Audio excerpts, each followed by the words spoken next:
Lakers got a little help yesterday. Okay. And I don't know if this is just if this is just becoming if this is just what it's going to be.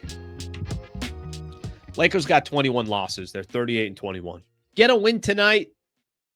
You got a little separation now that you're starting to create.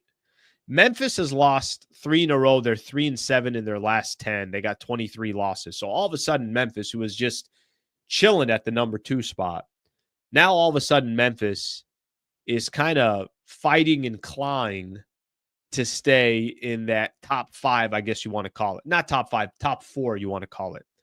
They're 38-23.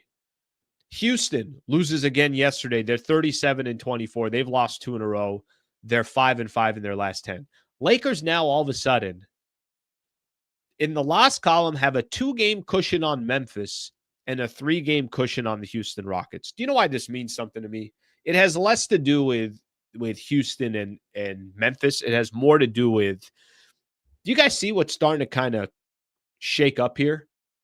I really think actually for the Lakers, it's going to be important for them to try to stay in that number 2 spot. But whether it's them or Denver in that number 2 or 3 spot, and if this is the way it goes, I mean, I've kind of taught you guys a little bit about what the Lakers have been able to do. They're 18-4 in their last 22 games, playing obviously great basketball. They went from, in mid-January, they were in the number 7 seed in the West, and they're now sitting in the number 2 seed in about a month and a half. That's how much ground they've made up. But all of a sudden, a little bit of breathing room. I was mentioning it yesterday. I'm like, they're not going to get out of the top 5. There's just not enough good teams, and they have such separation right now between the number 2 spot and the number 6 spot. They got a 7-game cushion on the Golden State Warriors and on the Clippers. So they're not moving from that spot. They're going to be top 5.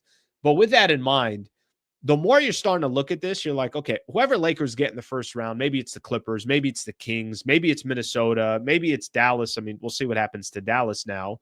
But wherever they end up, it looks like it's lining up to be Denver again in the second round. Do you guys feel a lot different about that now? Do you feel a lot different about if that matchup is against Denver because of the one game that the Lakers played against Denver? And yes, they had lost 13 of their last 14. Yes, that game meant a lot more to the Lakers than it meant to Denver. But is there a little bit of like the Nuggets again? Or is it, okay, take our chances with Denver? I will tell you this, having Luka on this team completely changes my perception of it. But you go just start going to look at the standings. The way things are starting to kind of separate here. And I know 2 games in the loss column is nothing, but a week ago, Lakers were 2 games back of a lot of these teams. 2 weeks ago, they were behind Denver, Houston, and Memphis. So in just a 2-week stretch, look what the Lakers were able to accomplish. I know they're playing great basketball.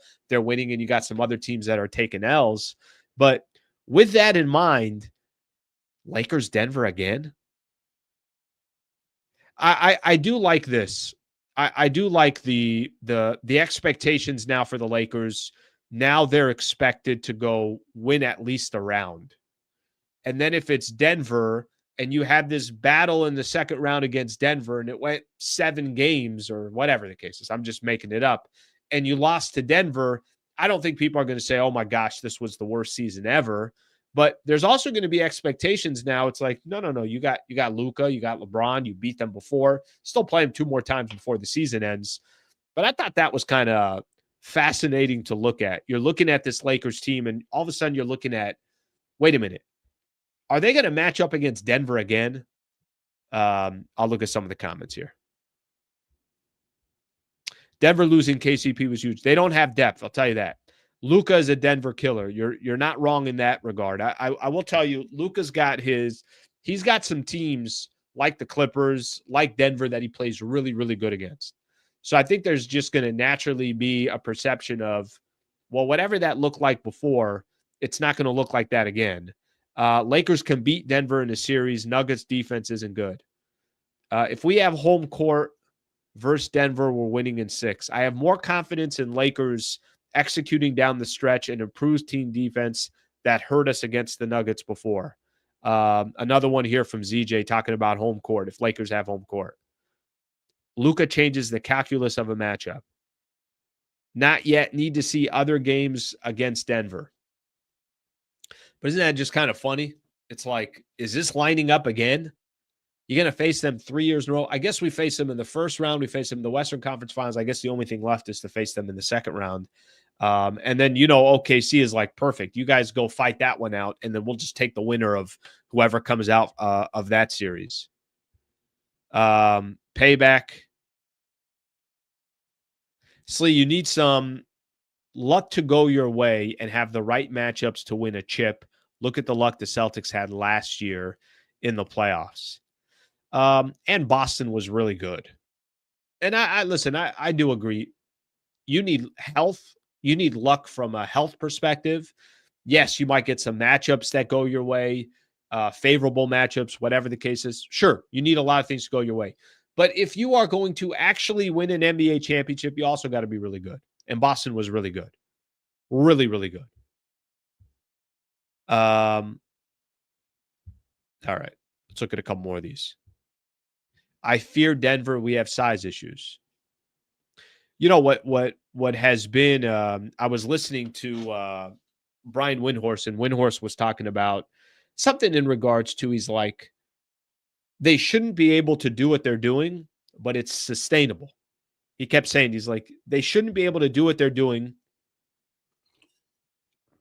but he actually believes it's sustainable. No, they can do this. No, they can still have success doing this, which is kind of odd because I think everybody thought once that trade went down, nothing's going to happen this year. The NBA is all about who's healthy. Every sport, who's healthy at the end. I want Denver solely to humble Malone and those clearly never been there before fans. Well, they had never won an NBA championship. So, I mean, that part, they never won an NBA championship. If I was them, I'd probably be doing the same thing. Literally had never won a championship. We are now 2-12 against Denver and talking shit. You know what I think it is? I think it has less to do with that. I think it has more to do with just the mere fact how they won the game and the fact that it was Luka's first time representing the Lakers at Denver against a team that the Lakers have really struggled against. So I think it had a lot to do with that. Sick of Laker fans straddling the fence. Win one round, it's not a disappointment, but they can also win the championship. Right now, Slee, do they have enough to get to the finals or not?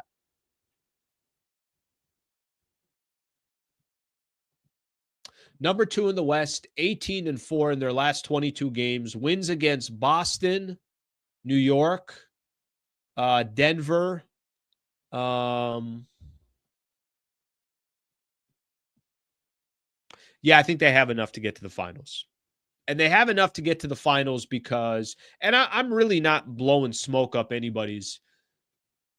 Until I see the Oklahoma City Thunder get to the NBA Finals, I'll always have a little hesitation in a team that's that young. They got the best, Shai Gilgeous-Alexander is about to be the MVP. He dropped another 50 last night, or 51 or something along those lines. OKC has been phenomenal. It's different once the playoff starts. It is. And I get it. And some people hate when, people react and they say something to the effect of, well, until they get there, I'm not going to have, I'm not going to fully believe in them.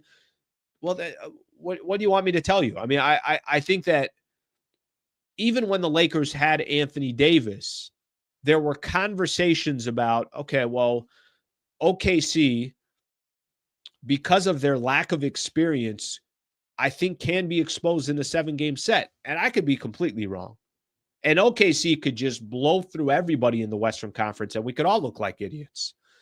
But I don't know of any NBA people out there that are saying like, hey, this is the Thunder in the finals, 100%, nobody's got a shot. It's not the Kevin Durant Golden State Warriors. I mean, if that team existed, then I would tell you, yeah, Lakers have no shot. But doesn't the West feel pretty open right now? By the way, do you know who beat the Oklahoma City Thunder last year to get to the NBA Finals? Luka and the Dallas Mavericks. So that's why And I get what you're saying here too. I said that if the Lakers went up against Denver in the first or in the second round, this is what the Lakers can't do at this point. They can't lose to anybody other than Denver and OKC. I think that part is fair. And then I think the Denver piece of it, you still get 2 more games against them. So you kind of have a little bit of an idea what that looks like. And then you're going to be completely blind against OKC if you face them. Because there's no meaningful games between the Lakers and the Thunder that they're going to play each other. And you're going to say, yeah, both teams gave it everything they got. Oklahoma City, the only matchup Lakers got against the Thunder coming up is in late April. Or not late April, late in the season, which is April 8th. Why does OKC, they play them actually 2 games in a row. They play them April 6th and April 8th.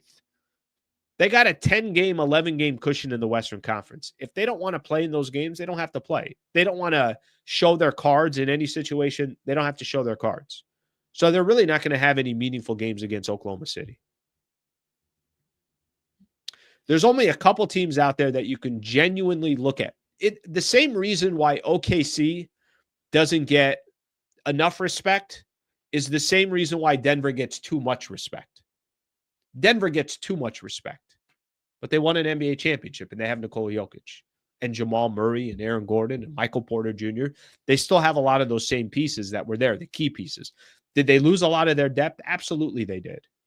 But to answer your question here, I think that's the best way that I can explain it. OKC doesn't get enough credit because they haven't got to the NBA Finals and won one. And Denver gets too much credit because they won one 2 years ago. That's how it works. Jimmy Butler, he's dangerous. Why? Well, he's got to the NBA Finals. He took a Miami team twice to the NBA Finals. And, obviously he's a phenomenal player. Golden State is always kind of thought of like, well, maybe they can get back in the mix because they've done it before.